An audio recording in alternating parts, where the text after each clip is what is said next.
Hello everyone, my name is Muskan. I am a legal intern at Lexlick and Company. So today's topic of discussion is plea bargaining in CRPC. So let's proceed with our topic. Meaning of plea bargaining. Plea bargaining is a patrial negotiation between the accused and the prosecution where the accused agrees to plead guilty in exchange for certain concessions by the prosecution. It is a bargain where the defendant pleads guilty to a lesser charge and the prosecutors in return drop more serious charges.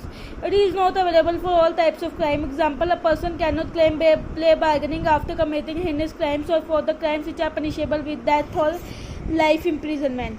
History of plea bargaining. In the jury system, the need for plea bargaining was not felt because there was no legal representation. Later on in 1960, legal representation was allowed and the need for the plea bargaining was filled. Although the traces of the origin of the concept of plea bargaining is in American legal history, this concept has been used since 19th century. Judges use this bargaining to encourage confessions. Plea bargaining in India. Plea bargaining is not an indigenous concept of Indian legal system. It is a part of recent development of Indian criminal justice system. It was inculcated in the Indian criminal justice system after considering the burden of long-standing cases of judiciary. Criminal Procedure Code and Plea Bargaining. Section 265A to 265L, Chapter 21A of the Criminal Procedure Code deals with the concept of plea bargaining. It was inserted in the Criminal Law Amendment Act 2005. It allows plea bargaining for cases where the maximum punishment is imprisonment for 7 years, where the offences don't affect socio-economic conditions of the country, where the offences are not committed against a woman or a child below 14 years are excluded. The 154th Report of Law Commission was the first to recommend the plea bargaining in Indian criminal justice system.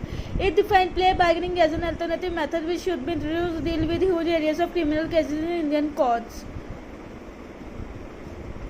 The Criminal Amendment Bill 2013 focused on following key issues of criminal justice system: witnesses turning hostile, plea bargaining, compounding the offence under Section 490A IPC, husband or relative or husband of woman subjected her to cruelty, evidence of scientific experts in cases related to fake currency notes. Finally, it introduced Chapter 21A of Section 265A to 265L and brought the concept of plea bargaining in India. The following are provisions which it added. Section 265A Application for Chapter. The plea bargaining shall be available to accused who is charged with any offence other than offence is punishable with death or imprisonment or for life or of an imprisonment for a term exceeding to 7 years.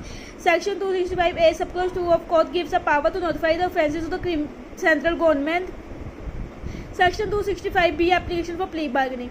A person accused of an offence may file the application of plea bargaining in the trials which are pending. The application for plea bargaining is to be filed by the accused, containing brief details about the case related to which such application is filed. It includes the offences to which the case relates and shall be accompanied by the affidavits found by the accused, stating therein that he has voluntarily preferred the application, the plea bargaining, the nature and extent of punishment provided under the law for the offence, the plea bargaining in his case that he has not previously been convicted by the court in the case in which he had been charged with the same offence. The court will thereafter issue the notice to the public prosecutor, concerned investigation officer of the case, the victim of the case, and the accused of the date fixed for the plea bargaining. When the parties appear, the court shall examine the accused in camera, wherein the other parties in the case shall not be present, with the motive to satisfy itself that the accused has filed the application voluntarily. Section 265C Guidelines for Mutual Satisfactory Disposition. It lays down the procedure to be followed by the court in mutual satisfactory disposition. In a case issued in a police report, the court shall issue the notice to the public prosecutor, concerned investigation officer of the case, and the victim of the case and accused to participate in the meeting to work out satisfactory disposition of the case. In a complaint case, the court shall issue a notice to the accused and victim of the case. Section 265D Report of Mutually Satisfactory Disposition. In a meeting under Section 265C, a satisfactory disposition of the case has been worked out. The report of such disposition is to be prepared by the court. It shall be signed by the presiding officer of the courts and all other persons who participated in the meeting. If no such disposition has been worked out, the court shall record such observation and proceed further in accordance with the provisions of court from the stage of the application under subsection 1 of 265B has been filed in such a case. Section 265E Disposal of case. prescribe the procedure to be followed in disposing of the cases when the satisfactory disposition of case is worked out after completion of proceedings under section 265D by preparing a report signed by presiding officer of the court and parties in the meeting. The court has to hear the parties on the counter of punishment or accused, entitlement of release on probation of good conduct or after admonition. Court can either release the accused on probation under the provision of section 360 of code or under the provision of Offenders Act 1950 or under any other legal provision is forced to punish accused passing the sentence. While punishing the accused, the court at its discretion can pass a sentence of minimum punishment if the law provides such minimum punishment for offences committed by the accused, or if such minimum punishment is not provided, can pass a sentence of 1/4 of punishment provided for such offence. Section 265F, judgment of the court, talks about pronouncement of judgment in terms of mutual satisfactory disposition. 265G, finality of judgment, says that no appeal shall be against such judgment but special leave petition article 136 or petition under article 226 or 227 can be filed.